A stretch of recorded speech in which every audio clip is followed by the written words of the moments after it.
नमस्कार, जय श्री राधे कृष्णा। जैसा कि हमारी YouTube पर मनोविज्ञान की निःशुल्क कक्षाएं कल से हमने प्रारंभ कर दी हैं। फर्स्ट यूनिट चल रही है हमारी। फर्स्ट यूनिट हमने सबसे पहले शिक्षा मनोविज्ञान से प्रारंभ किया था। शिक्षा मनोविज्ञान में हमने जैसे कल बात करी थी, पहले हम शिक्षा के बारे में पढ़ेंगे, फिर हम मनोविज्ञान के बारे में पढ़ेंगे। तो कल हमने शिक्षा के बारे में पढ़ा था, तो एक बार मैं आपको रिवाइज करा देती हूँ। शिक्षा के बारे में हमने पहले इसके शाब्दिक उत्पत्ति के बारे में देखा था कि शिक्षा शब्द की उत्पत्ति संस्कृत भाषा के शिक्ष धातु से हुई है, जिसका अर्थ होता है सीखना, अर्थात व्यवहार में होने वाला वांछित परिवर्तन। अंग्रेजी के एजुकेशन शब्द की उत्पत्ति लेटिन भाषा के 3 शब्दों से मानी गई है, एडुकेटम, एडुकेयर, एडुसियर। एडुकेटम, एडुकेयर और एडुसियर, इनका अर्थ होता है आगे बढ़ाना, विकसित करना। यानी कि शाब्दिक अर्थ में यदि हम बात करें तो शिक्षा का शाब्दिक अर्थ हुआ हमारी आंतरिक शक्तियों को बाहर निकालना, उन्हें विकसित करना, उन्हें आगे बढ़ाने का कार्य हमारी शिक्षा करती है। यहाँ तक हमने शिक्षा के शाब्दिक अर्थ के बारे में बात करी थी। शिक्षा के अर्थ के बारे में यदि बात करें, शिक्षा के 2 अर्थ हमने बात करी थी, संकीर्ण अर्थ और एक व्यापक अर्थ। संकीर्ण अर्थ में जो हमने बात करी थी वह था 3R की अवधारणा। 3R की अवधारणा था रीड, राइट एंड अर्थमेटिक, पढ़ना, लिखना और गणना करना। और उसके अलावा हमने व्यापक अर्थ की जो बात करी थी, व्यापक अर्थ की अवधारणा में 4H की अवधारणा प्रचलित है। यह गांधी जी के द्वारा दी गई थी। 4H की अवधारणा में था शारीरिक विकास, मानसिक विकास, भावनात्मक विकास एवं क्रियात्मक विकास। उसके बाद हमने शिक्षा के 3 प्रकारों को करा था। शिक्षा के 3 प्रकार कौन कौन से थे? औपचारिक, अनौपचारिक और निरौपचारिक शिक्षा। औपचारिक शिक्षा में हमने देखा था विद्यालय में कि सभी चीजें एक निश्चित होती हैं, उसको पढ़ने के बाद हमारे प्रमाण पत्र दिया जाता है, स्थान निर्धारित होता है। अनौपचारिक शिक्षा में मुख्यतः जो एग्जाम में अभी तक पूछा गया है वह परिवार एग्जाम्पल को पूछा गया है। परिवार का यानी कि औपचारिक में समय स्थान निर्धारित नहीं होता, संपूर्ण होने पर कोई प्रमाण पत्र नहीं दिया जाता। और निरौपचारिक शिक्षा में औपचारिक और अनौपचारिक दोनों शिक्षाओं के विशेषताएं सम्मिलित होती हैं, जैसे दूरस्थ शिक्षा, मीडिया के द्वारा शिक्षा, किसी पत्राचार के द्वारा जो हम शिक्षा ग्रहण करते हैं, स्वयं पाठी छात्रों की शिक्षा, यह सभी निरौपचारिक शिक्षा के अंतर्गत आ जाती हैं। यहाँ तक हमने कल की क्लास में पढ़ लिया था।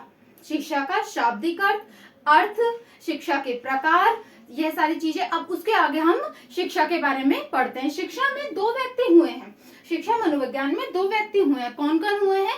एक तो जॉन एडम्स और एक जॉन डीवी।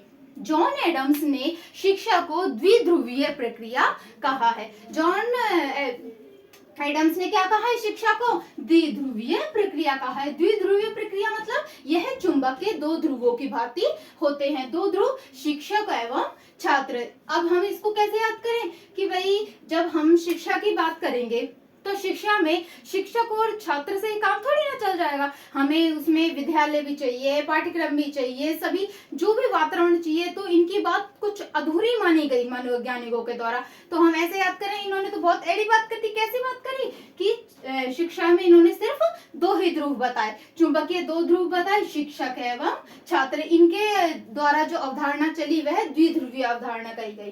फिर आते हैं जॉन डीवी। यह हमारे प्रथम शिक्षाविद हैं। यह लास्ट एग्जाम में आ भी चुका है क्या कि हमारे प्रथम शिक्षाविद कौन है। अब अधिकतर जो भी हमारे आते हैं तो हम यही सोचते हैं कि ये मनोवैज्ञानिक में आया तो ये मनोवैज्ञानिक होंगे, किंतु ये मनोवैज्ञानिक ना होकर यह शिक्षा मनोविज्ञान में प्रथम शिक्षाविद हैं। शिक्षा को इन्होंने त्रिध्रुवीय प्रक्रिया कहा। इन्होंने शिक्षा को क्या कहा? त्रिध्रुवीय प्रक्रिया कहा। इसके बाद लास्ट, यह भी क्वेश्चन पिछले एग्जामों में आ चुका है कि शिक्षा को त्रिध्रुवीय प्रक्रिया किसके द्वारा कहा गया? जॉन डीवी के द्वारा। अब इन्होंने त्रिध्रुवीय प्रक्रिया किसे कहा है? शिक्षार्थी, छात्र, शिक्षक एवं पाठ्यक्रम या समाज। इन्होंने कहा है कि शिक्षा की प्रक्रिया है वह संपूर्ण होने के लिए हमें क्या आधारभूत है? शिक्षार्थी, शिक्षक एवं पाठ्यक्रम। तो जॉन डीवी की क्या अवधारणा है? जॉन डीवी ने कहा, जॉन डीवी प्रथम शिक्षाविद हैं। इन्होंने शिक्षा को त्रिध्रुवीय प्रक्रिया कहा है। इनके द्वारा सबसे ज्यादा जो मुख्य बात कही, इन्होंने बालक को प्रधान माना है। इन्होंने कहा कि शिक्षा में बालक प्रधान होना चाहिए। हमारी जो शिक्षा है वह उसमें बालक एक सक्रिय विद्यार्थी की तरह कार्य करना चाहिए। बालक को एक इन्होंने लोकतांत्रिक वातावरण की भी बात कही है जॉन डीवी के द्वारा। इनकी पुस्तक है, जॉन डीवी की पुस्तक है विद्यालय एवं समाज।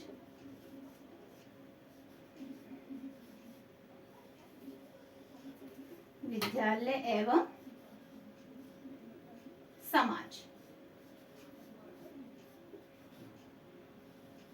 देखिए अब दो कौन कौन से बात हुई, दो व्यक्ति हुए, जॉन एडम्स ने दो शिक्षा को द्विध्रुवीय प्रक्रिया कहा, शिक्षक एवं छात्र। जॉन डीवी प्रथम शिक्षाविद, इन्होंने शिक्षा को त्रिध्रुवीय प्रक्रिया कहा। त्रिध्रुवीय प्रक्रिया में शिक्षार्थी, शिक्षक, पाठ्यक्रम की शिक्षा की जो प्रक्रिया है इन तीनों के बिना पूर्ण नहीं हो सकती। इन्होंने बालक को प्रधान माना, लोकतांत्रिक मूल्यों की बात करी इन्होंने शिक्षा के अंतर्गत। किसकी बात करी इन्होंने शिक्षा के अंतर्गत? इन्होंने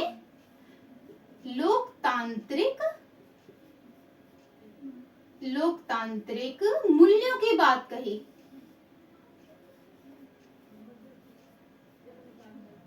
इन्होंने शिक्षा के अंतर्गत लोकतांत्रिक मूल्यों की बात कही और इनकी जो पुस्तक का नाम है वो क्या नाम है? विद्यालय एवं समाज। तो अब हम वैसे भी इसको अगर याद करना चाहें जॉन डीवी की बात को तो हम कैसे करेंगे? इन्होंने सबसे ज्यादा इनकी किसी भी चीज सबसे ज्यादा इन्होंने किसको सक्रिय माना है? बालक को सक्रिय माना। तो इन्होंने किसको सक्रिय माना? छात्र को। अब छात्र अकेला थोड़ी ना पढ़ सकता है, तो छात्र को किसकी आवश्यकता होगी पढ़ने के लिए? शिक्षक की आवश्यकता होगी। अब छात्र और शिक्षक दोनों हो जाए तो काम कैसे चलेगा?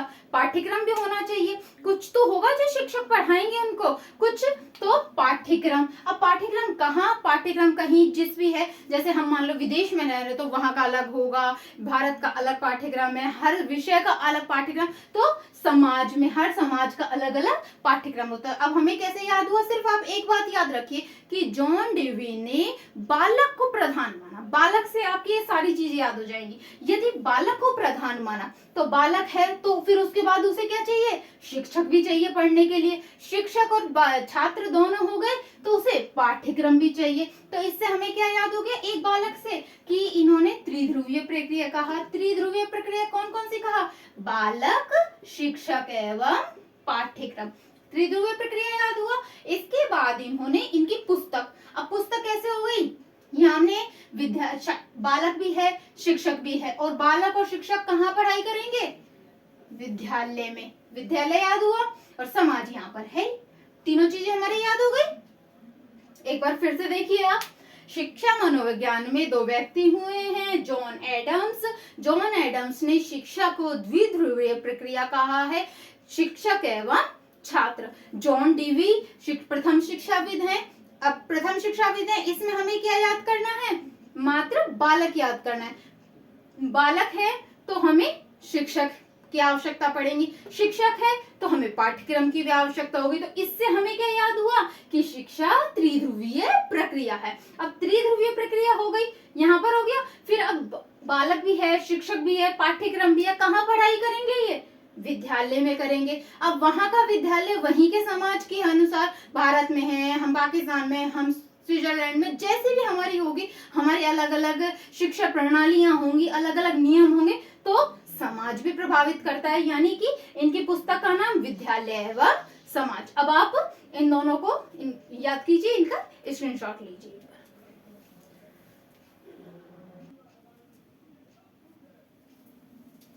देखिए अभी लास्ट स्लाइड में अभी तक हमने शिक्षा के जॉन एडम्स और जॉन डीवी के बारे में पढ़ा था।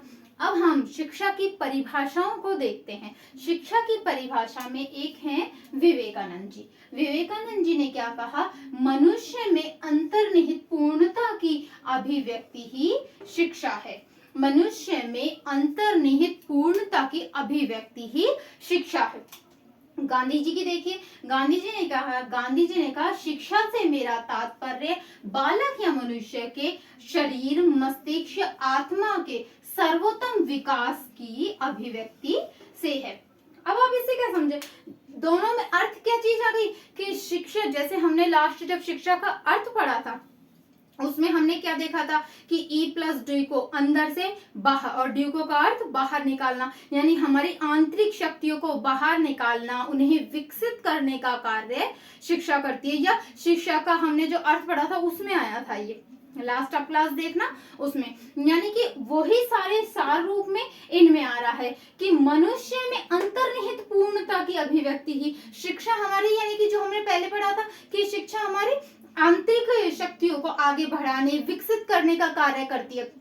अब आप देखिएगा कि ऐसे ही जहां पर भी आपको ऐसा इस तरीके की परिभाषा दिखती है तो आप थोड़ा सा उसमें सोच सकते हैं कि हाँ ये शिक्षा की परिभाषा है, क्योंकि आगे अभी बहुत सारी परिभाषा आएंगी, मनोविज्ञान की आएगी, शिक्षा मनोविज्ञान की आएगी, ये तो सिर्फ इन्हीं की है। फिर आगे और टॉपिक है अधिगम, प्रेरणा, समायोजन, सबकी इतनी सारी परिभाषाएं, तो आप इतनी सारी परिभाषाएं कैसे याद कर पाएंगे। तो इसलिए हमें कहीं ना कहीं कुछ ना कुछ क्लू पकड़ना पड़ेगा कि मनुष्य में अंतर्निहित पूर्णता, इसका सबसे मेन शब्द क्या है, अंतर्निहित पूर्णता। मनुष्य में अंतर्निहित पूर्णता की अभिव्यक्ति ही शिक्षा है।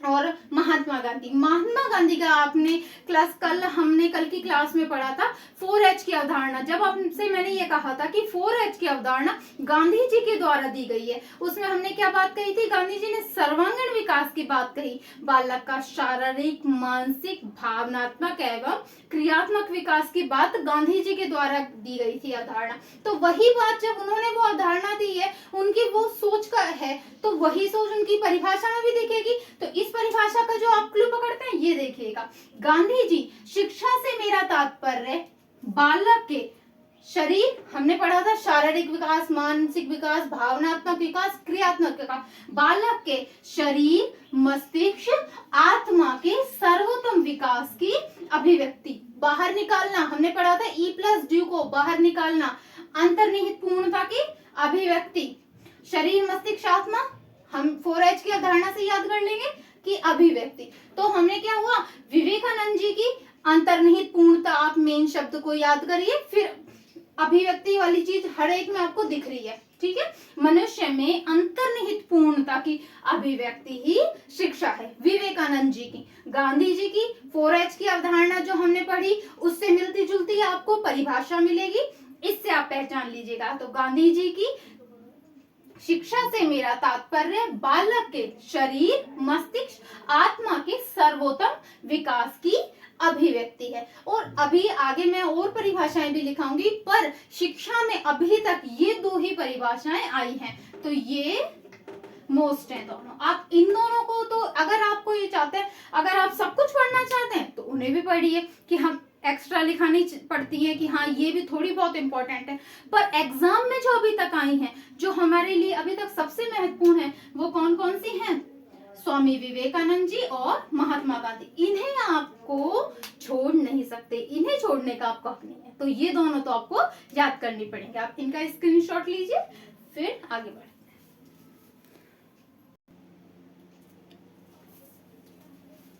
देखिए, अब हमने लास्ट स्लाइड में पढ़ा था, हमने स्वामी विवेकानंद जी की परिभाषा पढ़ी थी, अंतर्निहित पूर्णता की अभिव्यक्ति ही शिक्षा है। उसके बाद हमने पढ़ी महात्मा गांधी जी की अवधारणा, वह क्या थी, बालक का शरीर, मस्तिष्क, आत्मा का अभिव्यक्ति, वो आ गई उसमें, है ना। फिर उसके बाद अब हम आएंगे अरस्तु के। अरस्तु में, इनमें सब में आपको कहीं ना कहीं आंतरिक शक्तियों को बाहर प्रकट करना, हमारे व्यवहार में परिवर्तन लाना, शरीर मस्तिष्क का निर्माण करना, यह सारी वह आ रही है जहां पर जो हमने शिक्षा के अर्थ में पढ़ी थी।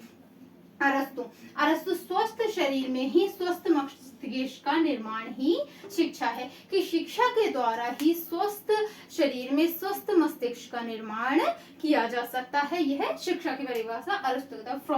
फ्रोबेल मोस्ट है शिक्षा मनोविज्ञान में, कहीं भी अगर आता है तो फ्रोबेल की परिभाषा में मेन मानी जाती है, और एक ब्राउन की भी ठीक ठाक है कि हम इसको भी देख सकते हैं। सबसे वेरी मोस्ट अगर हम कहें तो स्वामी विवेकानंद और गांधी जी की, वह एग्जामों में आ चुकी है। उसके अलावा भी अगर हम देखना चाहें तो फ्रोबेल और ब्राउन की। फ्रोबेल ने शिक्षा की क्या परिभाषा दी है, शिक्षा वह प्रक्रिया है जिसके द्वारा बालक की जन्मजात शक्तियों को बाहर प्रकट होती है। जन्मजात शक्तियां बाहर प्रकट होती हैं। हमने लास्ट क्या पढ़ा था, ई प्लस ड्यू को आंतरिक शक्तियों को बाहर प्रकट करना। यही हमने विवेकानंद जी की में पढ़ा, अंतर्निहित पूर्णता की अभिव्यक्ति। शरीर और गांधी जी की में भी हमने यही पढ़ा।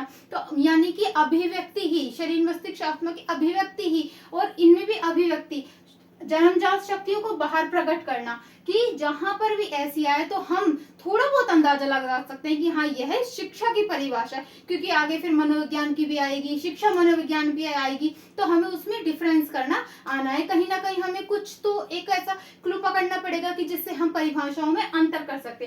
तो फ्रोबेल ने क्या कहा, शिक्षा वह प्रक्रिया है जिसके द्वारा बालक की जन्मजात शक्तियों को बाहर प्रकट होती है। शिक्षा वह प्रक्रिया है जिसके द्वारा बालक की जन्मजात शक्तियां बाहर प्रकट होती हैं।